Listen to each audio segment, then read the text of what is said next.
வகுப்பு மாணவர்கள் அனைவருக்கும் வணக்கம். நாம இன்னைக்கு PHM பார்ட் 2 வீடியோ பார்க்க போறோம். பார்ட் 2. ஸோ நான் முன்னாலே சொன்ன மாதிரி PHM பொறுத்த வரைக்கும் இரண்டு விதமான கணக்குகள் உள்ளது.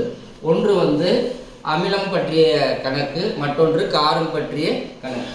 ஸோ முன்னாலே நான் உங்களுக்கு சொல்லியிருந்தேன், ஒரு சம்மை பொறுத்த வரைக்கும் நமக்கு ஃபஸ்ட்டு நம்முடைய சக்ஸஸ் எங்கே இருக்குன்னு கேட்டிங்கன்னா, அந்த சம்மு அமிலம் கேட்டிருக்காங்களா காரமா அப்படின்னு நம்ம முதல்ல கண்டுபிடிக்கணும். ஸோ ஃபஸ்ட்டில் சம்மில் கொடுத்துருக்கிற டேட்டாஸ் என்னன்னு சொல்லி பாருங்கள். 1.0 × 10⁻⁻4 மோலார் செறிவுள்ள, அதை ஒரு மைண்டில் வச்சுக்கோங்க. ரெண்டாவது இந்த சம்மு அமிலமா காரமா. ஸோ அமிலமா காரமான்னு கண்டுபிடிக்கிற ஹிண்ட்டு இங்கே இருக்கு பாருங்கள், H+. ஸோ H+ன்னு வந்தால் நம்ம அதை வந்து அமிலம் அப்படின்னு நம்ம ஏற்கனவே சொல்லியிருக்கிறோம். ஸோ இப்போ நம்ம கொடுத்துருக்கிற சம்மு வந்து அமிலம் பற்றிய சம்மு. ஸோ இந்த கொடுத்துருக்கிற கான்சன்ட்ரேஷனை நம்ம என்னன்னு சொல்லி எடுத்துக்கணும்னா H+. So concentration of H+ = 1.0 × 10⁻⁻4. So அமிலம்னா எவ்வளோ ஸ்டெப்பில் ஆன்சர் பண்ணணுங்க? சிங்கிள் ஸ்டெப்பில் வரணும். ஃபார்முலா ஒன்று தான். pH = -log 10 concentration of H+. So formula எழுதியாச்சு. ஃபார்முலாவில் H+, கான்சன்ட்ரேஷன் ஆஃப் H+ அப்படிங்கிறது சம்மில் கொடுத்துருக்காங்க.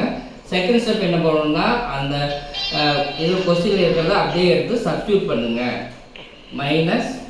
-log 10 இந்த H+க்கு பதிலாக இந்த கொஸ்டினில் கொடுத்துருக்கிற கான்சன்ட்ரேஷனை அப்படியே போடுங்க. 1.0 × 10⁻⁻4.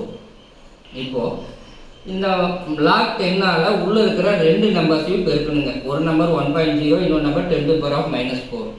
இந்த மைனஸை வெளியே எடுத்துக்கோங்க. log 10ஆல் 1.0வை மல்டிப்ளை பண்ண போகிறோம். ஜஸ்ட் அப்படியே எழுதிங்கன்னா போதும். log 10 1.0. செகண்ட் ஸ்டெப், இந்த log 10ஆல் 10⁻⁻4 மல்டிப்ளை பண்ணணும். ஸோ பவரில் இருக்கிறது முன்னால் வந்துடும். -4 log 10 இந்த 10 log 10. ஸோ இந்த ஃபஸ்ட் டைம் log 10 1.0ஓட வேல்யூ என்றைக்குமே 0, -4 இருக்குது. log 10 10ஓட value 1, 4 × 1 4. So minus into minus plus, answer is 4. pH = 4. So பொதுவாக உங்களுக்கு கொடுத்துருக்கிற